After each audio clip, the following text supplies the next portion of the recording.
Welcome to LFFL Primetime, everything you need to know about the LFFL in just 5 minutes or so.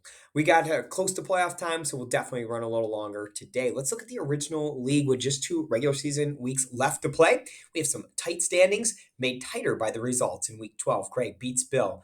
Josh, high score of the week, beating Eric. Andy beats Matt. Phil, a big win over Todd. And I was able to take care of Miles down here on the bottom of the list. Greg, 9-3, leads the way in this league. I'm one game back at 8-4. Josh and Todd sit at 7-5.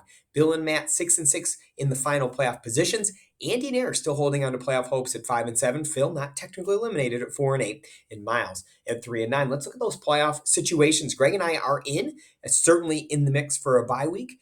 Josh and Todd can still get in the mix for that bye week as well. This week, they're in with a win. We just have 2 weeks left to play. All they got to do is win one of those final two games. In with help, Bill and Matt can clinch a bear berth this week with a win and losses by Eric and Andy, but essentially, Bill and Matt simply need to win their final two games, and they will be in. Officially out, Miles, only team eliminated so far. Week 13 in the LFFL, we have Greg taking on Miles.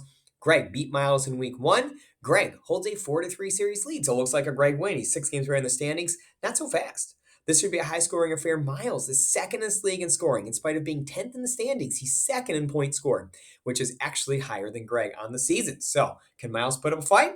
We'll see. Bill taking on Phil. Phil won their week 1 game 132-124. However, Bill holds a commanding lead in the series 21-12. However, in Phil's favor, currently the league's longest winning streak after starting the season at 1-8 has reeled off 3 straight wins.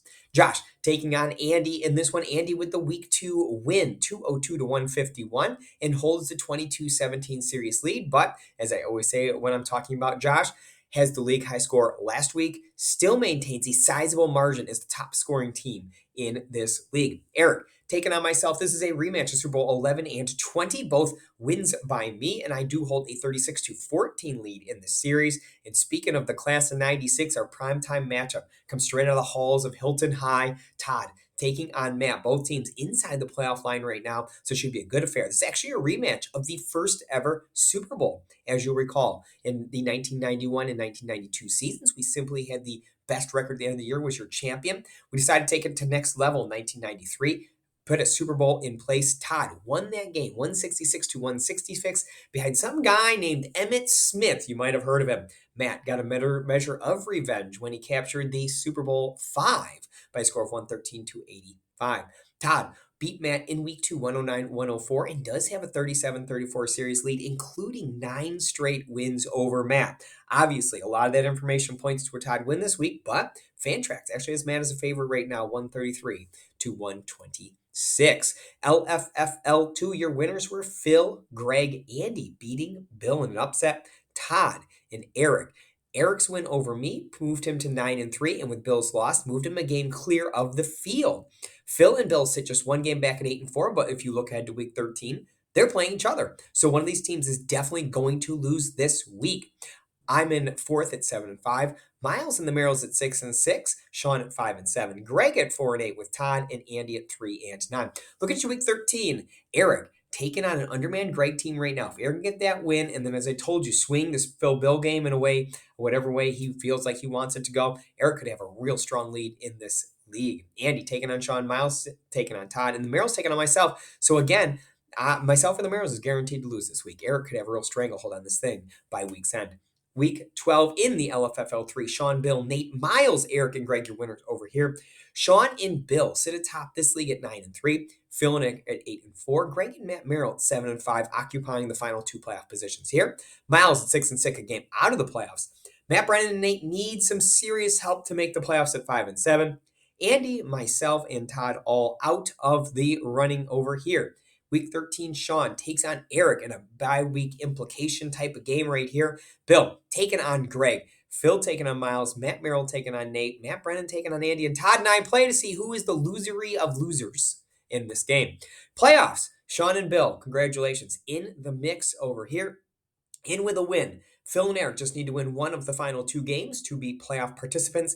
And then in with help this week specifically, Greg and Matt can win out and make the playoffs, but they can also get in this week with a win and a loss by Miles. Officially out so far, Todd, Andy, and myself, but as I say, Nate and Matt Brennan are in serious life support at this point. Week 12 in the LFFL4. Congratulations are in order to my good friend Greg Kaufman. His third win of the season, his 19th win of his illustrious career. 143.02 the winning score. Just touching out Todd by 4 points at 139. Todd's fourth second place finish this season, the most by anyone this year. Nate does take the bronze medal for the week. Monday Night Football, I implemented my brand new strategy.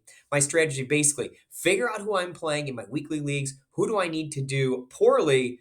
Put on my DSF team. So that way, if I stink it up in the weekly leagues, hey, I'm going to win a little money over here. It's worked 2 straight weeks. I won Monday Night Football. 2 straight weeks, I've turned a dime into 20 cents.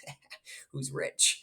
Now, looking at your standings. Nate still holds a lead in this thing, but Eric ever closer all these weeks. 93 for Nate, 83 for Eric, Bill 77, Greg 76, your top 4. LFFL 5, it is time for the playoffs. But before we get there, Phil, little excitement for all of us. Racked up 285 points, tying Bill for the highest single game score of all time. Beats me very badly. Eric ends up scoring 267, which is actually a top 10 score as well. Very impressive way for Phil and Eric to enter these playoffs and play each other in the semifinals. Sean, Bill, and Andy also won in the final regular season week. As I say, the playoffs are starting now. Your semifinals are taking place weeks 13 through 15 to help with the bye weeks. Super Bowl 16 and 17. Semifinal number 1. Number 2, Phil, taking on number 3, Eric. Phil, 4 straight wins, the last 3 scoring over 200 points, so he is rolling right now. The problem for Phil, has never actually won a playoff game in this league.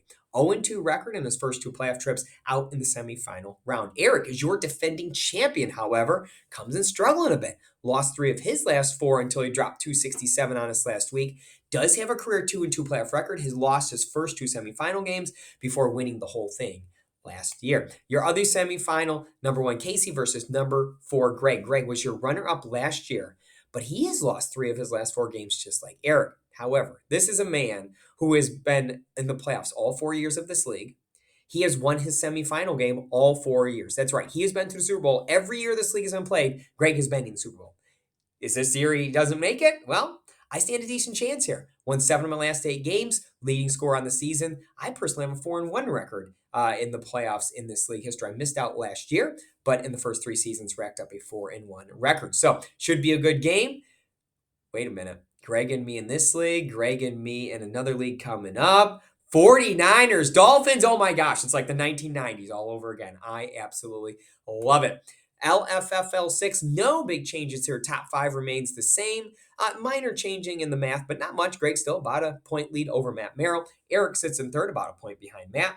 Myself and Phil in 4 and 5. We did have a couple of months change over. You'll see Greg and I actually lead a lot of these months. But unfortunately, I have a bunch of 13, so Greg is leading and I'm not. LFFL 7 and your current elimination, meaning this old school. Look, I'm rooting for this. The class of 96 has never won this league. Matt Merrill, we are down to just 3 teams. Matt, his younger brother Josh, and Nate.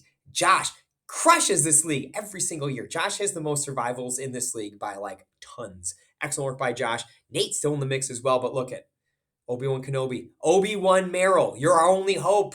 Keep the hope alive. 3 teams left in the LFFL 7. LFFL 8, this thing is getting tight over in here. Less than 60 points are separating those top 4 teams. I'm in first, Phil's in second, Todd's in third, Matt Brennan's in 4. Should be a fun one down to the wire. And then finally, your final 4 in the LFFL 9. This one is going to be moving into our final regular season week here. Phil closed the gap on me big time in the 113 matchup. I now have about a 15-point lead over Phil heading into the final week.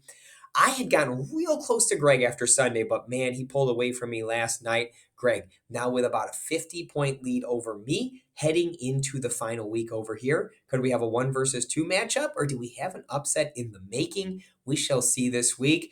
As I said earlier, what a week to be alive and watch football here in week 13. Got some fantasy stuff implications. Miami Dolphins, most important game they've played in, 20 years, 30 years. Jeez.